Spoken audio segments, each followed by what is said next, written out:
New tonight, the man who sold a deadly dose of fentanyl to a Coronado High School student is sentenced to more than a decade behind bars. Good evening. Thanks for joining us. I'm Marcella Lee. I'm Carlo Chiquetto. Prosecutors say Kaylor Jr. Tawan Beltranlap sold a pill disguised as oxycodone online to then 15-year-old Clark Salvron. CBS 8's Rocio De La Fe joins us live from the courthouse tonight with reaction from the victim's family. Rocio. Well, it was an emotional day in court for the families, as you can imagine. They say that while they're glad that justice was served in this case, no sentence could ever erase the pain they feel each and every day. They're now hoping to use what happened as an example and to warn others about the dangers of fentanyl. I know he's with God right now, and that gives me peace. Family members of Clark Salvron stood outside the courtroom after learning the fate of the drug dealer responsible for the 15-year-old's death. A broken heart is not nearly what you experience when you go through this type of tragedy. Salvron died in May of 2021 after buying what he thought were oxycodone pills. He got them from then 21-year-old Kaylor Jr. Tawan Beltranlap, who prosecutors say sold the drugs on Instagram. The drug dealer advertised online. So if you have an individual who's willing to actually go on Snapchat or Instagram and put this poison into the community, our office is going to hold that individual accountable.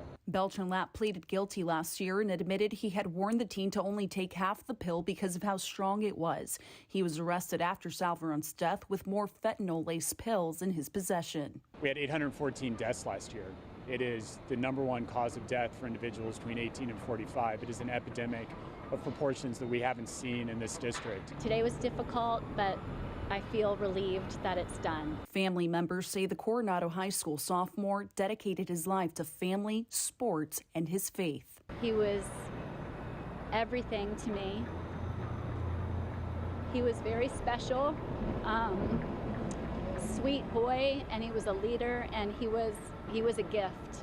He was a gift for 15 years, and I wish I could have had him longer. Salvron's family are now warning other parents to talk with their children to prevent a similar tragedy from happening. It's very, very, very scary of what our world is becoming with fentanyl. They just need to be aware of this, how scary it is. No justice can ever satisfy the loss that a grandparent has or a parent has, because this fellow will be away for a few years, but Clark is gone forever. Beltranlap will now serve the next 13 years behind bars, including an additional 5 years of supervised release. Back to you. Rocio, Clark's family, we heard that, they mentioned they're glad to see that justice was served, but we heard from the grandfather and members of the family, hearts still broken, of course. What were they actually able to say in court, and were they able to speak directly to the defendant?